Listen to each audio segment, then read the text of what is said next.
Secara umum yang berlaku di semua instansi tentu ketentuannya adalah teman-teman yang sudah dinyatakan lulus seleksi administrasi ya. Oke, itu dulu gitu kan. Pak.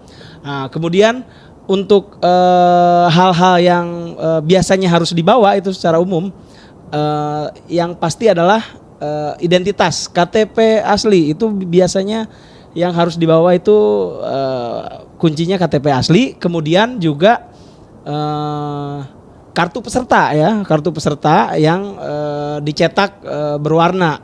Sebetulnya dua hal itu saja sih yang secara umum yang harus dibawa. Tentu memang setiap instansi ada kebijakan-kebijakan tersendiri mengenai cara berpakaian gitu kan, kemudian hal-hal lainnya gitu kan, juga ada itu kita mengatur cara berpakaian dari peserta itu seperti apa, kemudian hadirnya juga seperti apa gitu kan, itu kita atur di pengumuman gitu.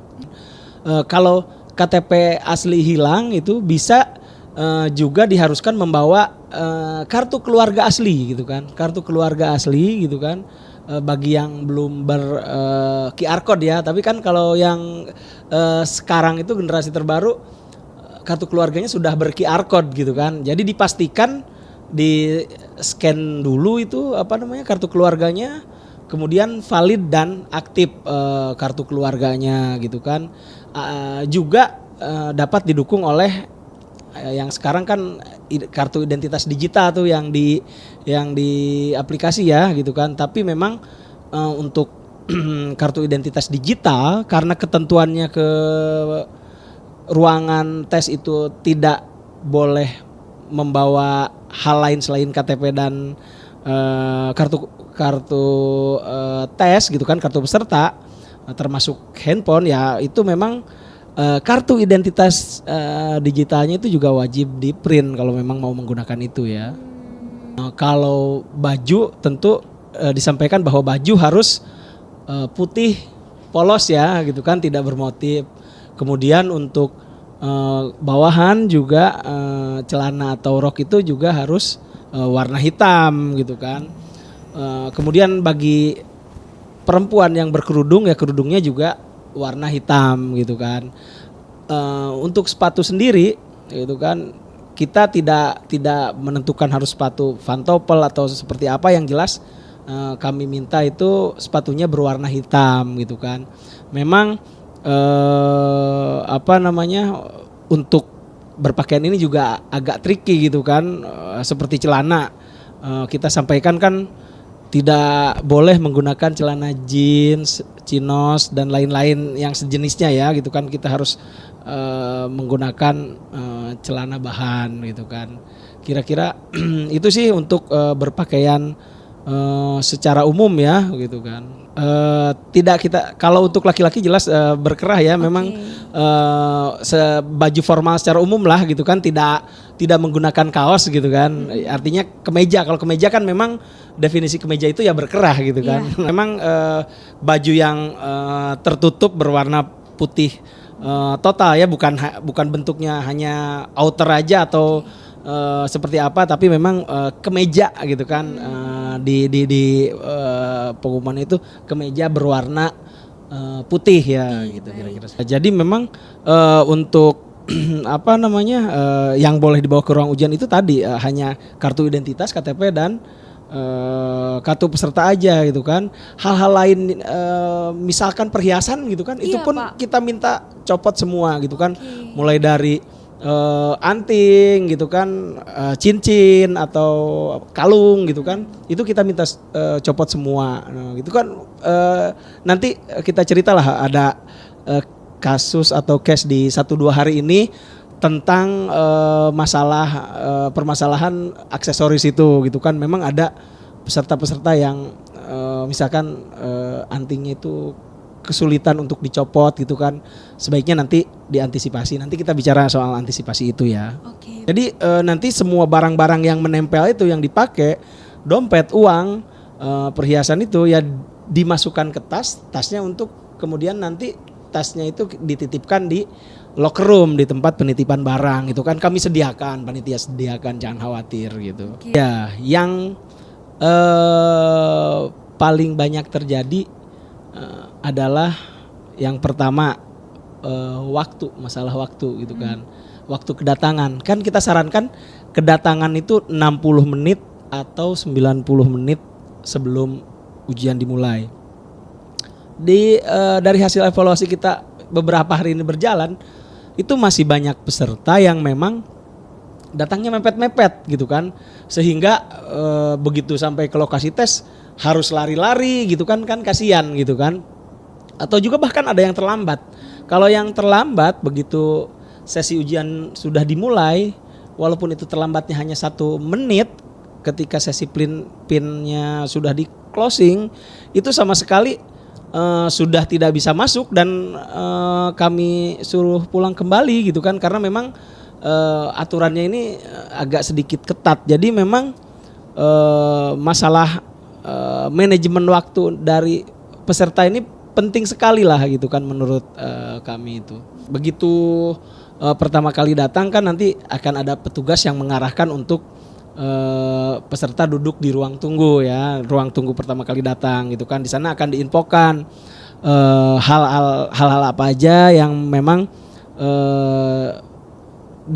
yang harus disiapkan gitu kan, seperti tadi informasi mengenai menyiapkan identitas, kemudian mengenai kartu peserta gitu kan, kemudian hal-hal lain yang tidak boleh untuk dibawa ke ruangan gitu kan, itu copot aksesoris dan lain-lain gitu kan. Nah itu tahap pertamanya adalah di ruang tunggu gitu kan. Begitu nanti akan diarahkan oleh panitia setelah menunggu di ruang tunggu, nanti akan ke meja registrasi gitu kan. Di meja registrasi itu nanti teman-teman akan registrasi, memperlihatkan kartu identitas dan kartu pesertanya tadi gitu kan. Ada masalah apa enggak gitu kan. Nanti kalau ada masalah biasanya kita kita tunda dulu tuh, perlu dilihat lebih lanjut gitu kan kalau memang ada masalah. Tapi kalau memang tidak ada masalah, biasanya lanjut ke tahap berikutnya gitu kan. Alurnya juga ini sebetulnya di setiap lokasi kemungkinan bisa bervariasi ya alurnya, tapi memang untuk poin-poinnya hampir sama lah kira-kira. Jadi setelah di registrasi, kemudian kalau kami di Jakarta itu langsung masuk ke penitipan loker ya, ke penitipan barang-barang gitu kan. Di sana semua teman-teman peserta itu dapat menitipkan barang-barangnya gitu kan, segala hal lah gitu kan. Yang dibawa itu tadi cuma dua barang tadi, KTP dan kartu peserta. Setelah dititipkan barangnya, kemudian akan masuk ke ruang tunggu untuk pengambilan PIN gitu kan. Nah di sana akan ada body checking dari teman-teman panitia untuk memastikan bahwa tidak ada barang lain yang dibawa di badan, termasuk misalkan tadi ada beberapa kasus itu di sakunya masih ada uang gitu kan. Nah itu juga nggak boleh gitu kan. Setelah melewati itu di ruang tunggu PIN, nanti setelah di ruang tunggu akan dipanggil satu persatu untuk diberikan PIN dengan terlebih dahulu melakukan face recognition ya. Jadi mencocokkan wajah antara yang ada di sistem dengan yang hadir gitu kan. Nah umumnya sih tidak ada masalah ya gitu kan, bagi teman-teman yang tidak ada masalah itu tahapan itu bisa dilalui gitu kan. Tapi ada juga peserta-peserta biasanya yang tidak cocok gitu. Jadi sistem tidak mengenali kecocokan wajahnya antara yang real dengan yang di sistem gitu kan. Ada juga yang seperti itu gitu kan. Biasanya kita arahkan ke tempat khusus untuk penyelesaian itu gitu kan. Itu penyebabnya banyak, entah itu mungkin memang wajahnya mengalami perubahan, menggunakan foto yang jangka waktunya terlalu lama, atau bahkan terlalu banyak filter. Nah itu kadang-kadang juga mereka itu peserta itu upload foto yang terlalu banyak filternya gitu kan, Oke. sehingga begitu kita cocokkan dengan yang realnya itu sistemnya tidak bisa membaca gitu kan. Nah itu apa namanya tahapan yang dilalui setelah kemudian setelah dapat PIN itu lanjut ke ruang tunggu untuk kemudian nanti setelah di ruang tunggu itu menunggu panggilan untuk masuk ke ruang tes. Kira-kira itulah tahapannya, garis besarnya gitu kan. Walaupun memang di setiap titik lokasi tergantung juga tipologi dari masing-masing lokasi seperti apa ketersediaan ruangannya. Tapi kira-kira untuk poin apa namanya pengecekannya kira-kira seperti itulah kurang lebih gitu kan.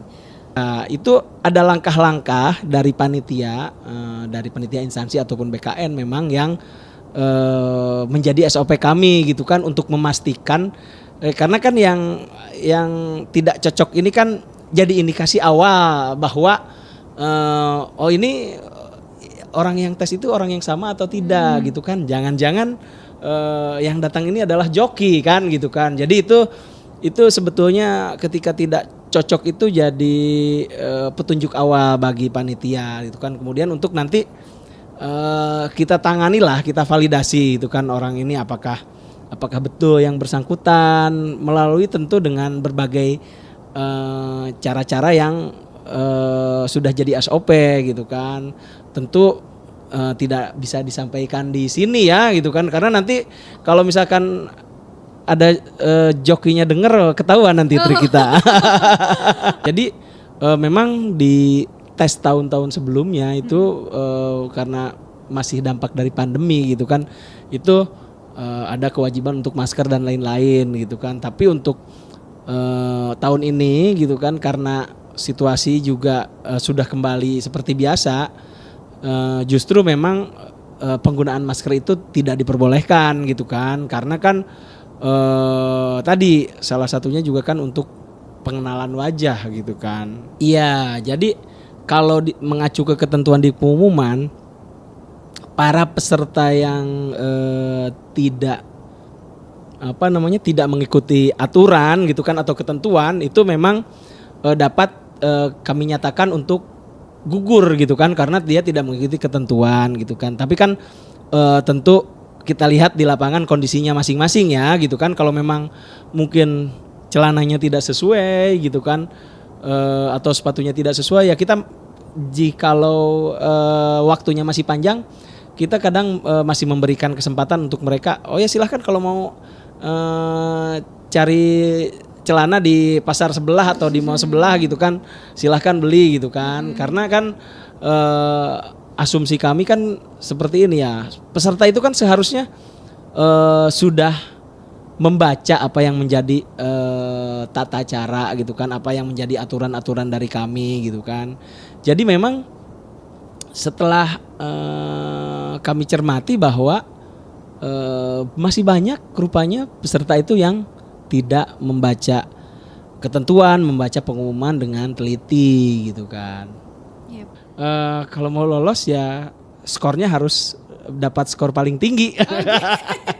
Ya tapi kira-kira kalau misalkan berdasarkan pengalaman teman-teman sih gitu kan, sebetulnya teman-teman yang lolos itu biasanya teman-teman yang sering berlatih gitu kan, melakukan entah itu latihan soal, kan banyak sekarang latihan soal itu yang entah itu melalui daring kan, di media online kan sekarang banyak gitu kan, atau juga bisa juga melalui buku-buku yang tersedia gitu kan, atau juga beredar juga banyak tryout gitu kan. Nah sebetulnya hal-hal seperti itu menjadi penting gitu kan untuk untuk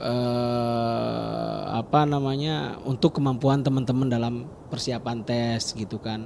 Tapi memang kalau sudah hari H misalkan besok mau tes ya ya kuncinya ya istirahat yang cukup aja gitu kan karena jangan sampai konsentrasinya keganggu gara-gara kurang tidur gitu.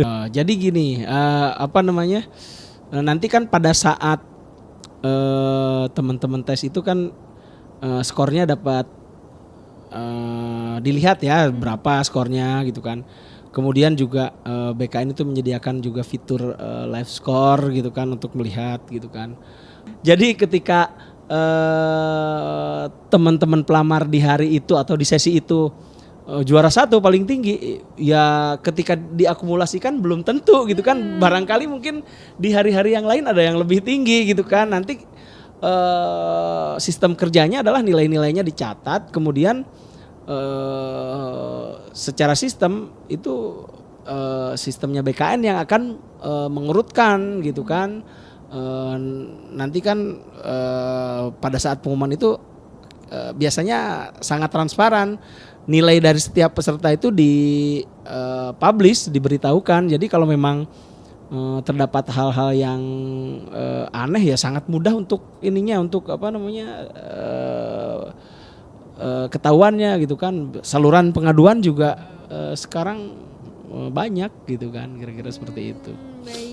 Perlu perhatian juga ini masalah PIN gitu kan, jangan sampai teman-teman itu masuk naik ke ruang maksudnya masuk ke ruang ujian gitu kan tanpa megang PIN dulu atau tanpa belum dapat PIN dulu, karena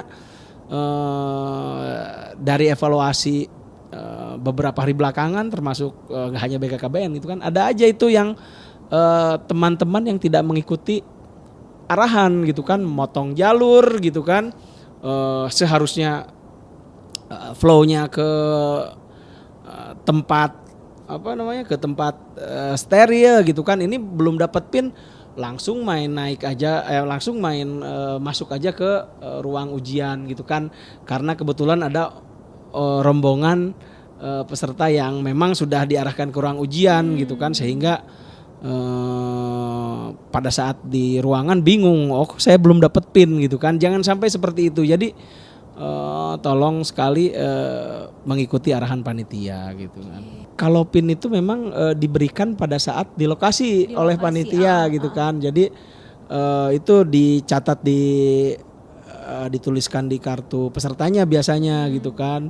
Ya pastinya kalau misalkan kartu peserta itu dalam prosesnya sebelum masuk ke ruang apa namanya, ruang ujian itu hilang atau apa, ya otomatis nggak diperbolehkan masuk dan nggak bisa ujian kan, kasihan gitu. Iya, pengalaman paling banyak sih sebetulnya peserta itu tidak baca, itu aja sih. Jadi peserta itu hanya menyerap informasi, mereka sudah merasa cukup dengan informasi dari media sosial, temuan kita gitu kan. Ada yang kenapa kamu kok seperti ini gitu kan, tidak sesuai aturan gitu kan.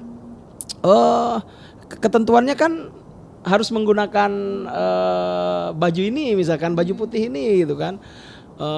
Kamu memang gak baca pengumuman gitu kan. Oh ya Pak, saya lihat infonya di Instagram mana gitu kan. Jadi tolong teman-teman itu jangan ke distract gitu kan. Pastikan hanya mendapatkan informasi dari sosial media dan pengumuman yang resmi gitu kan, karena khawatirnya gara-gara teman-teman tidak memperhatikan pengumuman, tidak memperhatikan ketentuan gitu kan, malah nanti akan mempersulit teman-teman sehingga nggak bisa ikut ujian gitu kan.